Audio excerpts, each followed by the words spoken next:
War ఇది నేటి తరానికి తెలిసిన లేటెస్ట్ పదం. ఈ మధ్యకాలంలో రష్యా, ఉక్రెయిన్, తాజాగా ఇజ్రాయిల్, ఇరాన్ దేశాల మధ్య యుద్ధం. అసలు యుద్ధాలు ఎందుకు ఏర్పడతాయి? ఇలా బతకాలని అధికారికంగా నిర్ణయం తీసుకున్న తర్వాత కూడా ఎందుకని వార్ జరుగుతుంటాయి? ఇక పరిష్కారం చెప్పలేని యుద్ధాలకు ఎంతమంది బలి కావాలి?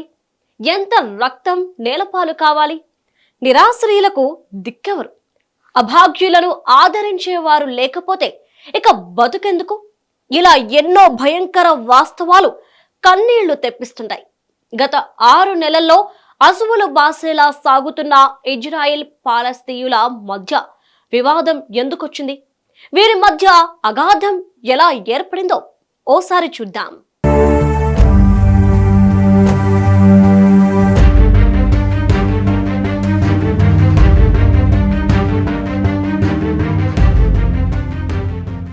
ఇజ్రాయిల్ ఓ మధ్యప్రాచ్య దేశం. మొదటి ప్రపంచ యుద్ధం తర్వాత ఒట్టోమన్ రాజ్యంలో కొంత ప్రాంతం బ్రిటిష్ ఆధిపత్యం కిందకు వచ్చింది. 1948లో ఐక్యరాజ్య సమితి బ్రిటిషర్లు వదిలి వెళ్లిన ప్రాంతాన్ని యూదులు, అరబ్బులకు పంచింది. అలా యూదులకు కేటాయించిన ప్రాంతమే ఇజ్రాయెల్గా అవతరించింది. ఇక ఇజ్రాయెల్ నాగరికత మూలాలు చాలా ప్రాచీనమైనవి.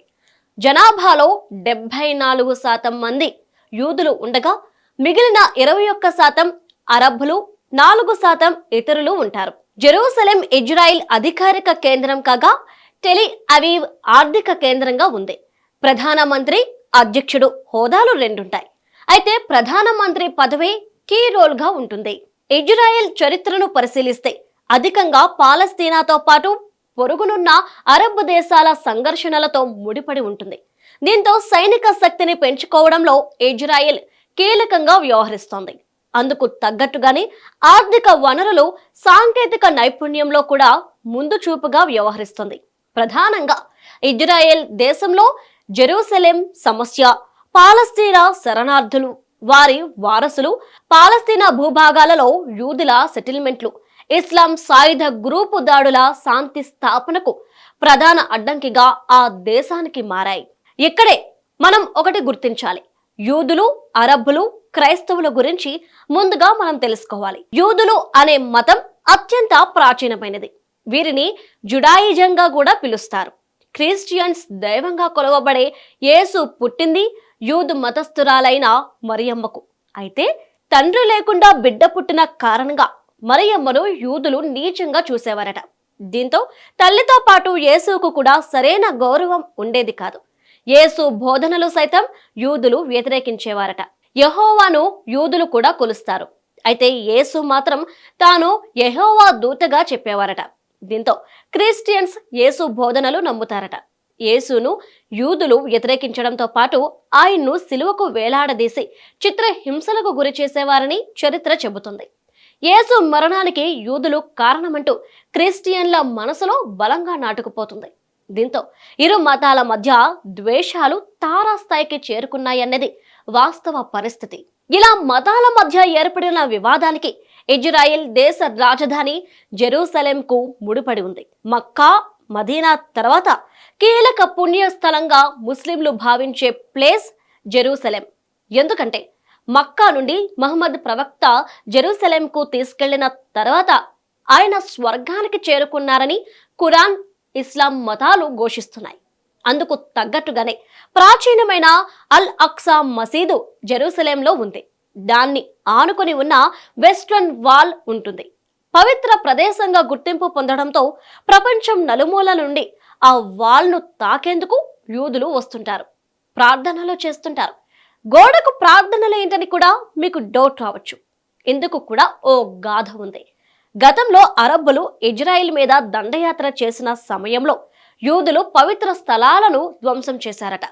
అలాంటి ప్రదేశంలో నిర్మించిన అల్ అక్సా మసీదును నిర్మించారని, అయితే అరబ్బులు ధ్వంసం చేసిన మసీదు ప్రాంతంలోని గోడ మాత్రం గుర్తుగా ఉండిపోయింది.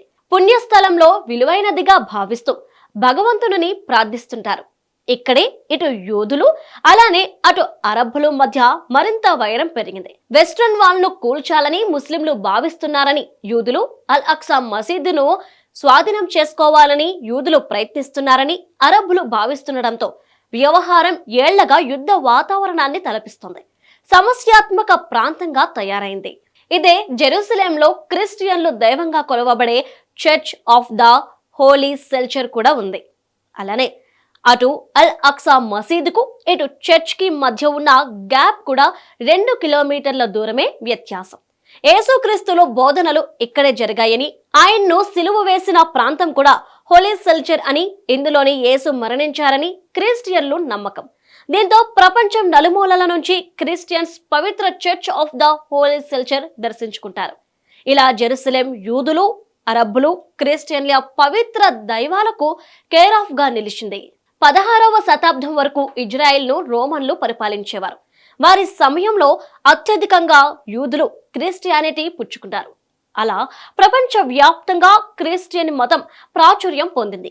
యేసు మరణించడంలో యూదులు పాత్ర ఉందని భావిస్తూ వచ్చిన క్రిస్టియన్లలో ద్వేషం కూడా పెరుగుతూ వచ్చింది.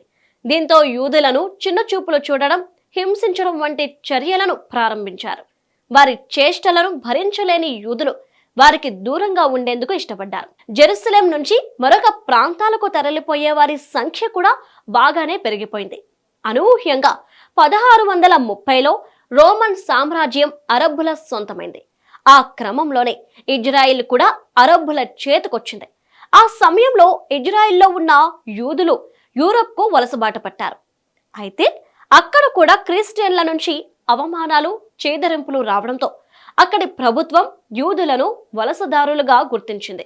అయినా కూడా యూదుల పట్ల క్రిస్టియన్ల తీరు మారకపోగా యూదులను చిత్రహింసలకు గురి చేసే పరిస్థితికి చేరుకుంది. దీంతో సొంత ప్రాంతమైన ఇజ్రాయెల్కు వెళ్లిపోవాలని యూదులు నిర్ణయం తీసుకున్నారు. అనూహ్యంగా యూదులకు మొదటి ప్రపంచ యుద్ధం కలిసొచ్చింది. బ్రిటన్, జర్మనీ దేశాల్లో నెలకొన్న యుద్ధ వాతావరణంలో యూదులు బ్రిటన్ దేశానికి అండగా నిలిచారు. అప్పట్లో ఇజ్రాయెల్ను ఒట్టమన్ రాజు పరిపాలన సాగిస్తుండగా యుద్ధంలో జర్మనీ ఓడిపోవడంతో ఇజ్రాయెల్ బ్రిటన్ వశమైంది. వాస్తవానికి అప్పట్లో టర్కీ నుంచి ఒట్టమన్ రాజు ఇజ్రాయెల్ని పరిపాలించేవారు. అలానే బ్రిటన్ గెలుపుకు యూదులు సహకరించారని, యూరోప్లోని యూదులను మరింతగా చిత్రహింసలకు గురయ్యారు. దీంతో స్వదేశానికి వెళ్లిపోవాలని యూదులు డిసైడ్ అయ్యారట. అయితే అప్పటికే ఇజ్రాయిల్లో అరబ్బుల వంశస్థులు పాతుకుపోవడంతో పాలస్తీనా ప్రాంతంలో వారి హవానే నడిచేది. 1941లో రెండో ప్రపంచ యుద్ధంలో మరోమారు యూదులు బ్రిటన్కు అండగా నిలబడ్డారు. మరోమారు జర్మనీ ఓటమికి తమ వంతు సాయం అందించారు. దీంతో జర్మనీ నియంత హిట్లర్ యూదులపై కక్ష పెంచుకున్నాడు.